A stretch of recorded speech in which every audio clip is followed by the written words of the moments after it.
Há cerca de 2500 anos, o mundo era um lugar moldado pelo ferro e pelo medo. Grandes impérios subiam e desciam, deixando um rastro de cinzas, escravidão e apagamento cultural. Mas, no meio desse cenário de brutalidade, um homem decidiu que o poder não precisava ser sinônimo de tirania. Esse homem era Ciro, o Grande, o fundador do Império Persa.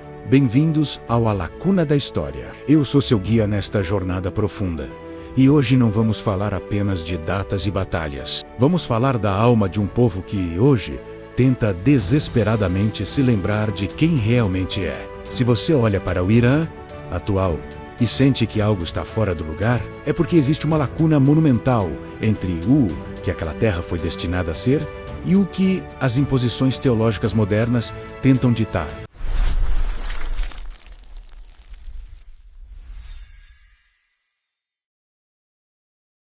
Para entender o presente, precisamos voltar a 539 a.C.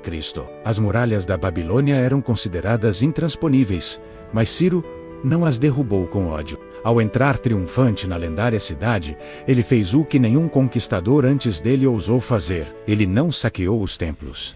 Ele não escravizou os derrotados. Em vez disso, Ciro ordenou que seus escribas registrassem em um cilindro de argila, o famoso cilindro de Ciro, um decreto de liberdade. Ali, pela primeira vez na história da humanidade, um governante declarava que os povos sob seu domínio eram livres para manter sua fé, seus costumes e sua identidade. Imagine o impacto disso em um mundo antigo, onde a regra era a aniquilação do vizinho. Ciro permitiu que os judeus exilados voltassem para Jerusalém, financiou a reconstrução de templos que não eram seus e estabeleceu uma administração baseada na tolerância. Naquela época, ser persa significava pertencer a uma civilização que via a diversidade não como uma ameaça, mas como uma estratégia de grandeza. A liberdade de culto e de expressão era a base do projeto imperial. Mas a história, como sabemos, caminha em ciclos de luz e trevas. Séculos se passaram, e a Pérsia floresceu sob a dinastia sassânida, o último grande império persa antes da grande transformação.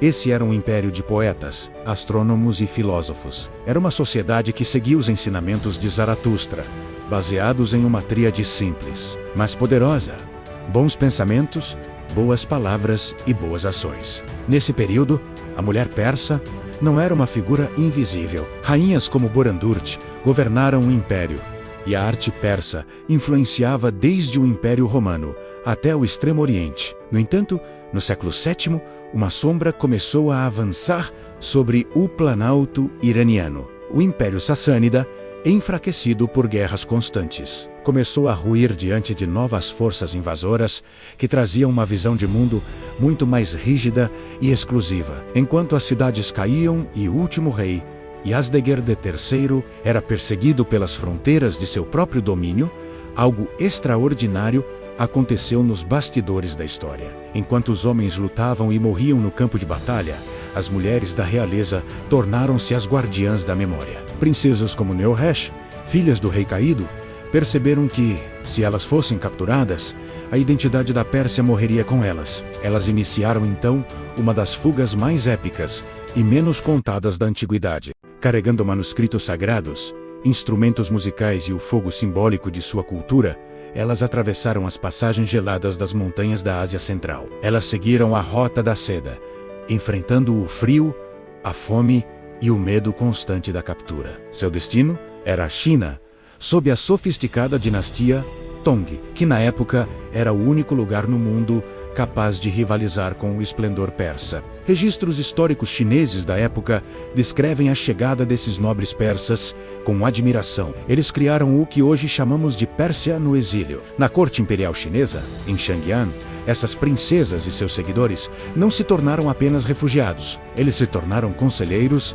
músicos e artistas. Eles trouxeram para o Oriente a moda persa, o jogo de polo, a culinária rica em especiarias e a filosofia de que o ser humano deve buscar a luz contra as trevas, longe de sua terra natal, que agora era moldada por novas regras teológicas e restrições severas. Essas mulheres mantiveram viva a ideia de uma Pérsia livre e culta. Elas provaram que uma civilização não vive apenas no solo onde pisa, mas na memória que carrega no peito. Essa é a grande lacuna que o tempo tentou esconder de nós. Por séculos, o Ocidente e até os próprios regimes que governaram o Irã tentaram vender a ideia de que a história daquela terra começou apenas com a imposição religiosa. Eles tentaram apagar o fato de que, muito antes de qualquer ditadura autoritária, o Irã era o farol da tolerância no mundo. Quando hoje vemos imagens das décadas de 1960 e 1970, com mulheres iranianas sorrindo, estudando e vivendo sem amarras, não estamos vendo uma influência estrangeira. Estamos vendo o retorno da essência de Ciro. Estamos vendo o espírito das princesas sassânidas, que se recusaram a baixar a cabeça. O conflito que vemos hoje nas ruas não é entre o novo e o velho, mas entre uma imposição recente de poder e uma identidade milenar que se recusa a ser extinta. A história da Pérsia é um lembrete de que a liberdade é um direito de nascimento, não uma concessão de governantes. O legado de Ciro, gravado em argila, e a trajetória das mulheres que levaram a luz persa até os confins da China, nos mostram que a resistência cultural é a forma mais poderosa de sobrevivência. Se você chegou até aqui, é porque também sente que o passado tem chaves importantes para abrir as portas do nosso futuro. A história é um quebra-cabeça de resistência. E aqui no A Lacuna da História, nossa missão é encontrar cada peça que tentaram esconder de você. O que você sente ao saber que o berço da tolerância mundial hoje vive sob tamanha restrição? Deixe sua opinião nos comentários. Ela é fundamental para mantermos essa conversa viva. Não esqueça de deixar seu like e se inscrever para continuarmos desbravando os mistérios do tempo juntos. Este foi mais um episódio de A Lacuna da História. Até a próxima jornada.